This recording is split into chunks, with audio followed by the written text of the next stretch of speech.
Buenas noches, iglesia, por doquiera ustedes están. Gracias por acompañarnos hoy, lunes 4 de julio. Wow, esta es fecha de fiesta para los norteamericanos, ¿no? Felicidades. A aquellos también que nos están viendo en los Estados Unidos, pues igual espero que pasen una feliz fiesta. Vamos a orar y arrancamos porque tenemos mucho de qué platicar al respecto de la guía de hoy en el capítulo 6 de Efesios.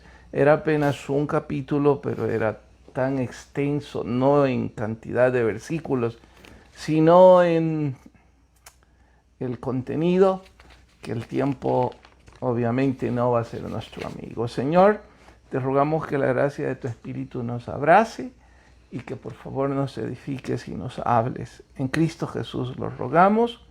Amén. Vamos a ir ya en materia, así que vamos a tener producción, Jenny. Sí, preguntas. Bueno, pues vamos entonces. Capítulo 6, carta a los Efesios, pregunta 1. ¿Qué significa que los hijos deben obedecer en el Señor? ¿Qué significa que Génesis me obedezca en el Señor? Ella no está poniendo una cara de mucha felicidad.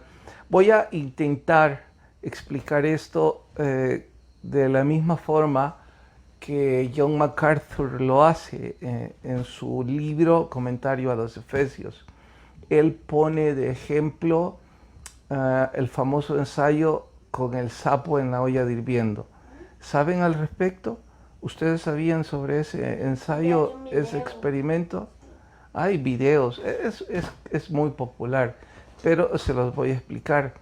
No les digo que lo prueben en casa porque a lo mejor no es higiénico y se mete en líos, pero... El sapo que le sale en la lluvia. No, escuchen. Se dice que al poner un sapo con hojas en una olla con agua, el sapo, cuando usted lo pone ahí, se siente en su casa, en su hábitat, y disfruta la temperatura ambiente del agua. Pero la idea es que usted ponga esa olla en el fuego.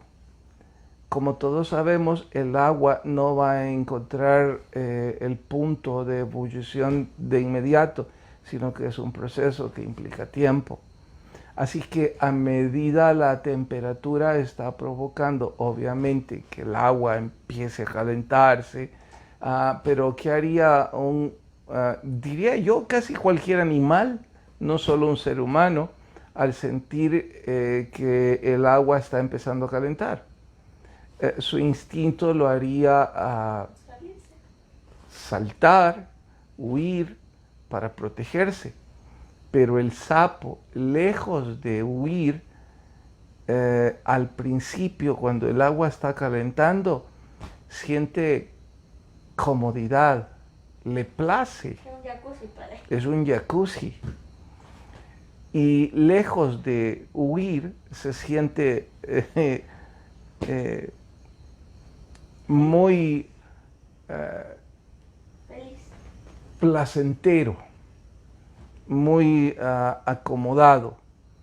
A medida el agua empieza a hervir, lejos de saltar, lo disfruta más, hasta que por supuesto termina muriendo. Dice MacArthur que eso es exactamente lo que sucedió en los Estados Unidos, que las familias se sentaron sobre una olla de agua hirviendo, y aun cuando toda esa agua empezó a hervir en cuanto a contaminación, inmoralidad y maldad, lejos de saltar y rehuir del riesgo, el peligro, las familias norteamericanas se acomodaron al punto de que ahora está hirviendo y las familias se están autodestruyendo. Pues bien, él ocupa esta ilustración para decir que los hijos, por supuesto las familias en forma integral, pero que los hijos en forma específica se han adaptado a esa inmoralidad, a esa maldad, y ya no sienten respeto por sus padres. Y claro que esa es la autodestrucción de una sociedad. De hecho, él cita, y yo quiero retomar ejemplos que yo nunca he terminado de entender. Ustedes sabían que en esa cultura, si no todos, una gran parte de los hijos anhelan llegar a los 18 para independizarse. Sí sabían eso, ¿no? Notan que en Latinoamérica eso no se replica. Y diría yo, gracias a Dios, no se replica. Pero sé que algunos padres dirían, no, que se vayan, que se valgan por sí mismos. Bueno, el problema es que aunque se van, lo cierto es que no terminan valiéndose por sí mismos. Lo cierto es que siempre esperan la cobertura y la ayuda de sus papás. Además, esa independencia no es por razones de madurez, es por razones de rebelión. Es porque están hartos de que sus padres les digan qué hacer y entonces ellos creen que pueden hacer las cosas sin la guía de sus padres. Y ese es el punto. Diría yo, pregunto, ¿no será que eso debería replicarse en nuestra cultura? ¿Y que nuestros hijos al cumplir los 18 se larguen y no vuelvan a pedir nuestra ayuda económica? Sí, estamos ahí. Es que el punto es este. Si ellos se creen independientes, pues que lo sean también económicamente, ¿no? Que se las arreglen por sí solos. Que sean realmente adultos. Sí, porque vos siempre me has dicho, cuando yo quiero plancharme el pelo, hacer algo parecido a eso, me dice, cuando tenés 18 años, hay de tu dinero y ocupar. Sí. Cuando tenés los 18 años, que alcanzás la adultez y que espero aprendas a valerte por vos misma en cuanto a tener tus propios ingresos, habrán cosas en donde no voy a poder decirte no. Y entonces vos tendrías que pagártelos. Sin embargo, yo voy a un extremo más allá, porque yo no comparto de que ellos deben irse a los 18. Yo comparto lo que creo que se llama Gary Smalley y su hermano. Si me equivoco, mil disculpas, pero hay un escritor que escribe con su hermano o con su hijo. Los dos, es un Molly, claro está, pero no me acuerdo si es hermano e hijo, pastores y psicólogos. Ellos tienen un capítulo que a mí me más que fascina. Dice que los hijos deben salir del nido con honor. Y que la única manera de salir con honor del nido es en matrimonio. Un aplauso para ellos. Es fabuloso. No, con esto no estoy diciendo que los hijos no deben ir a la universidad y probablemente ya no vivir en casa. Por supuesto que sí. No estoy diciendo que no deben tener su trabajo y eso permitirles independencia. Por supuesto que sí, ya son adultos. Deben aprender la libertad y las consecuencias de sus propios actos. Pero el salir totalmente del hogar debería ser solo con honor, es decir, honrando a sus padres y honrándose a sí mismos. Y la única forma es al matrimonio. Ya sé que los de la nueva era y muchos otros, que no los quiero etiquetar en un nombre específico, me colgarían, dirían que anticuado, que machista, está loco. Estoy hablando de la Biblia, no olviden el asunto, que mi patrón de vida, aun cuando falle en muchas cosas, es la palabra del Señor. Entonces estoy diciendo que eso debería ser el ideal. Esto me lleva también a otras dos palabritas, tolerancia y alcahuetería. ¿Ustedes saben qué significa alcahuetería? Y sabían que la palabra así es una palabra que aparece en la Real Academia, en la RAE, Real Academia Española. Viene de alcahuete.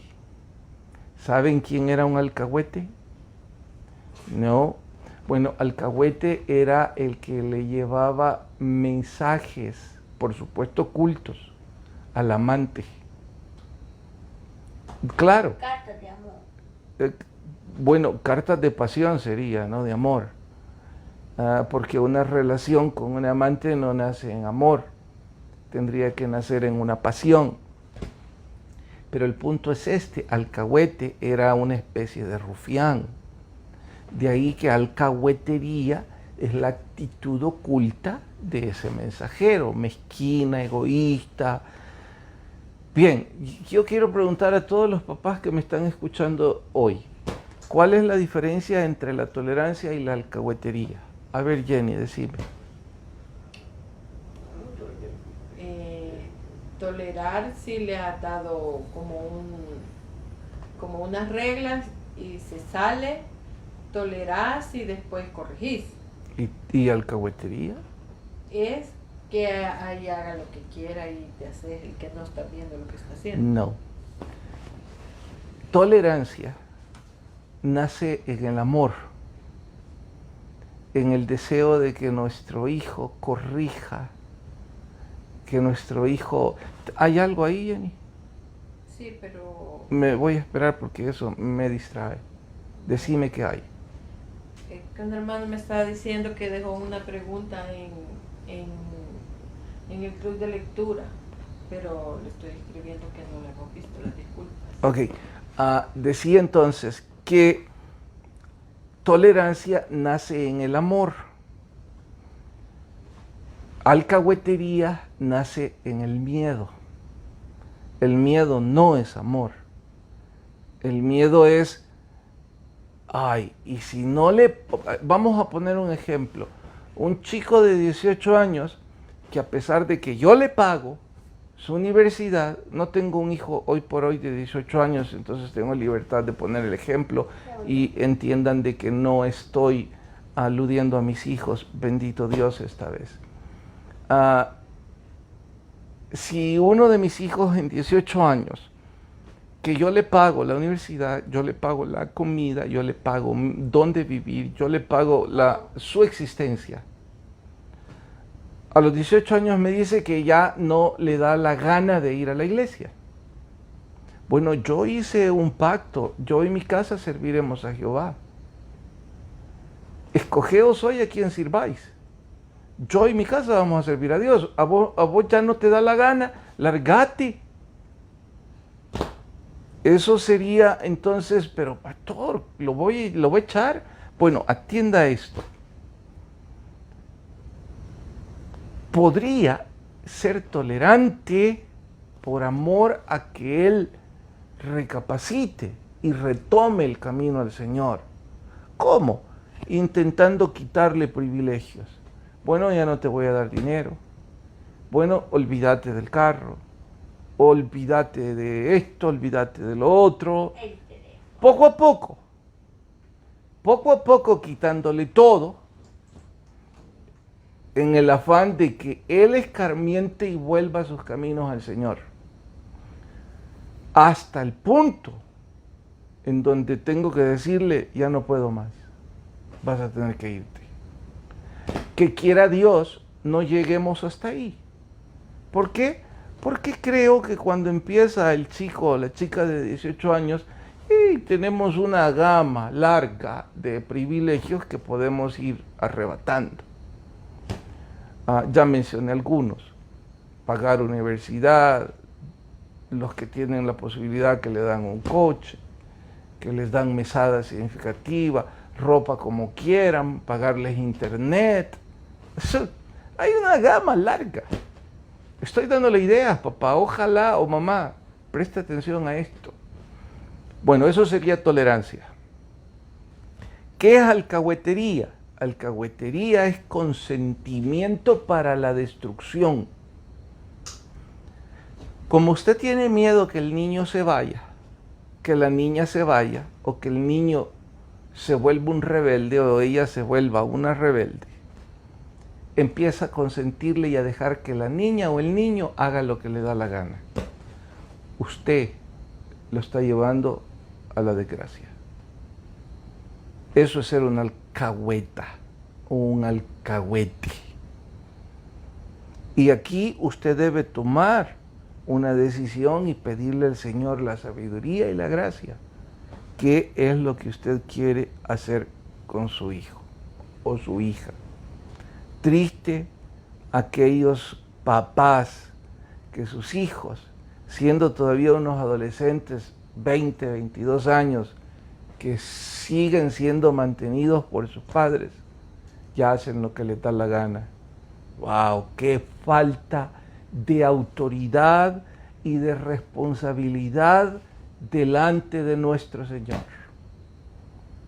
Diría yo, falta de responsabilidad aún ante la sociedad, porque nuestros hijos dependen de nosotros. Cuando ya no dependan, bueno, es su asunto. Bien. La segunda.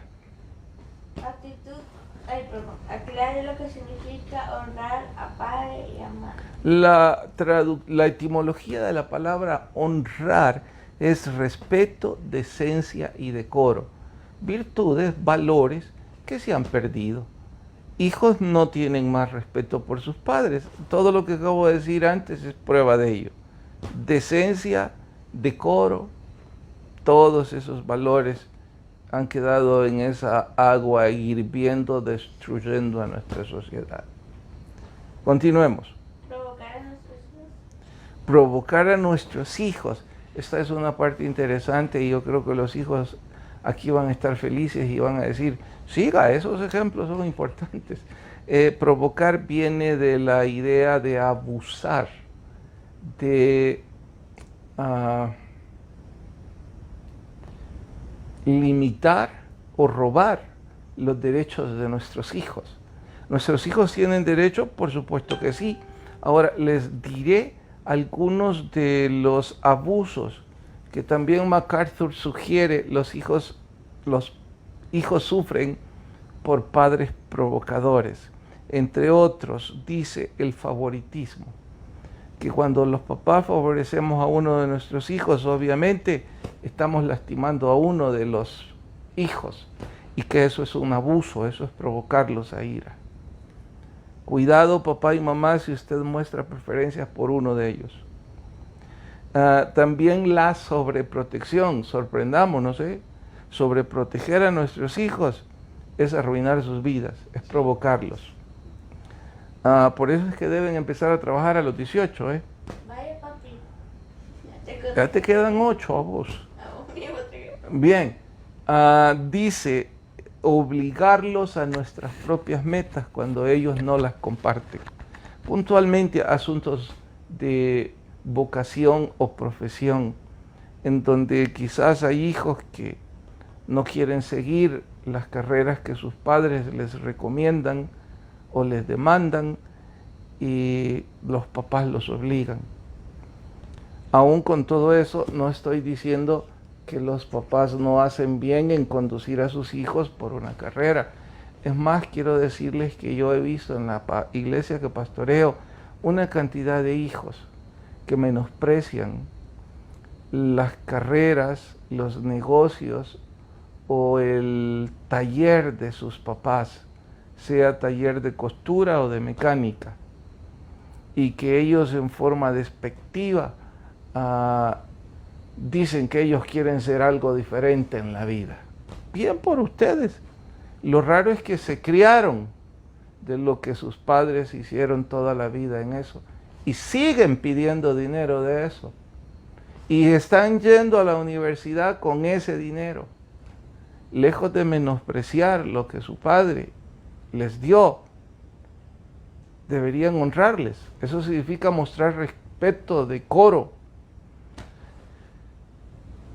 Yo estudié en un colegio en aquel entonces católico, y en aquel entonces era el segundo colegio, bueno, eran 3 instituciones, que eran nada más 3, imagínense, que preparaban a los bachilleres para trabajar de inmediato.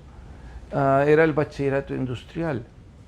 En ese entonces, y era algo muy bien cotizado, en ese entonces era nada más el Ricaldoni, el Santa Cecilia y el ITCA, que era público. Bueno, con todos los esfuerzos de mi papá, que por cierto le honro y le agradezco con todo mi corazón, porque mi papá no tenía la posibilidad para pagar el Santa Cecilia, se las arregló y me pagó ahí el bachillerato. En ese tiempo, en el Santa Cecilia, al menos en mi grado, habían 2 tipos de estudiantes. Los que, como yo, veníamos de cunas con carencias económicas, y los hijos de los dueños de talleres industriales, obviamente con sobrados recursos, por no decir algunos de ellos ricos. Y se notaba la diferencia entre nosotros. Claro que en un curso con 50 estudiantes, en donde la competencia académica hacía la diferencia, se mitigaban los estratos sociales, pero estaban bien marcados. Ahora, yo recuerdo 3 o 4 de mis amigos que parece ser que nos hicimos amigos precisamente porque nuestra posición socioeconómica era común denominador, baja. Cómo envidiábamos a aquellos que sus papás tenían talleres y que hablaban que de inmediato salían a sus talleres, o que ya tenían la vida hecha, o que estaban aprendiendo toda la tecnología para de inmediato ponerla en práctica para hacer plata. Imagínense, hoy día los talleres industriales en este país, me refiero a los que tienen torno, fresadora, siguen siendo un buen negocio, una buena fuente de ingreso. Imagínense hace 40 años, bueno, 35, 30 años. Pero algunos de nuestros compañeros, esos los que tenían, menospreciaban los talleres de sus padres. Y nosotros decíamos, wow, si nosotros tuviéramos el alcance. No estoy diciendo que éramos mejor que ellos, a lo mejor nos hubiéramos portado igual que ellos. Pero ahora hago la exhortación a nuestros jóvenes en la Iglesia de Cristo, que tienen la bendición de que sus padres tienen la oportunidad de guiarles en un negocio, en un oficio. ¿Cómo pueden menospreciarlos? No lo entiendo. Pero bueno, ¿qué sigue? Hay una pregunta. Una pregunta. Hermano Alonso dice: Hola, hermano Alonso. ¿cuál será el orden en que podemos darle a nuestros hijos en educación conforme a obligaciones o reglas? Dios, la familia, la iglesia, y sería el estudio de último, porque a veces creemos que es el estudio antes que las obligaciones de familia que incluye la iglesia. Bueno, usted, hermano Alonso, ya casi dio el orden. Dios, familia, estudio. Es que la iglesia está en Dios, está en Dios. Cuando digo Dios, todo lo que gira alrededor de Dios, eso significa la iglesia. Luego está la familia, y en tercer lugar estaría el estudio o trabajo. Ese debería ser, a mi juicio, el orden de prioridades, y yo no soy el mejor ejemplo, ni siquiera soy un buen ejemplo, pero le puedo decir con gratitud al Señor que desde que mi mamá conoció al Señor Jesucristo, ese fue el orden, y siempre me dijo: todo lo mejor y lo que está en primer lugar es para Dios, después va la familia, después va todo lo demás. Y bendito Dios por esa educación, Perdonen que ocupe tiempo, pero quizás le sirve, hermano Alonso, como ilustración. En ese tiempo yo empecé a jugar básquetbol y era mi más grande pasión, y quizás mi más grande vicio. Precisamente por eso se me abrieron las puertas en Santa Cecilia, por eso entré, por el básquetbol. Y se entrenaba los domingos, o los equipos en los que me invitaban a participar eran en días de culto. Como en ese entonces dependía de mi mamá me dijo, nunca se te ocurra pedir permiso a los cultos para ir al básquetbol.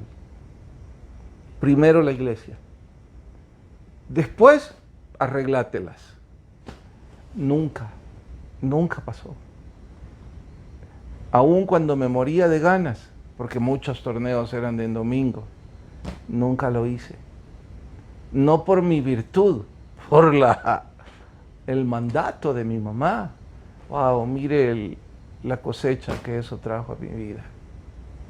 Entonces nosotros debemos enseñar a nuestros hijos que el día del Señor no se cambia ni se negocia con nada. Yo no sé cómo algunos papás de nuestra congregación pueden salir a la iglesia, ellos el domingo, y dejar a sus hijos dormidos, o dejarles dinero para que se vayan, o dejarles un carro para, hace con tu vida lo que querrás. No puede ser. Pero bueno, aquí me están diciendo que ya se me acabó el tiempo, ¿no? ¿Había algo más? No, solo eso. Las 6, esa quiero responderla, es importante. Las 6 dice las 2 razones principales para ser la madre. Las 2 razones principales, ¿cuáles son? La primera, solo una sí, para las acechas familiares. Bueno, la más importante se te olvida, fortaleceos. De ahí viene, sé fuerte. La armadura de Dios debe ponerse por 2 grandes razones, para fortalecerse en el Señor y porque tenemos lucha contra espíritus de maldad, huestes de maldad. Y quiero responder nada más una del control de lectura en el libro Fin, porque me fascinó. Cuenta el escritor que un misionero no encontró la forma en esa tribu de traducir la palabra fe. ¿La palabra qué? Fe. ¿Qué? Imaginen hablar del evangelio sin poder traducir la palabra fe. Hasta que un día dice que uno de los nativos llegó a su choza y cuando vio una silla, el nativo le dijo que para qué era eso. Ellos nunca habían usado una silla. Eran tribus. Entonces el pastor se sentó y le dijo, siéntese. Y el nativo se sentó y dijo, wow, qué bueno es depositar todo el peso de mi cuerpo en esta silla. Y entonces dijo el pastor, esa es fe. El sentimiento de depositar el peso de nuestro cuerpo en nuestro Señor Jesucristo. Ocupó eso para evangelizar esa tribu y narra que la mayor parte entregaron su vida a los pies del Señor y desarrollaron una fe hermosa. Confiamos en el Señor. El que tenga oídos, oiga lo que el Espíritu dice a la iglesia. Pasen buenas noches todos. Hasta luego.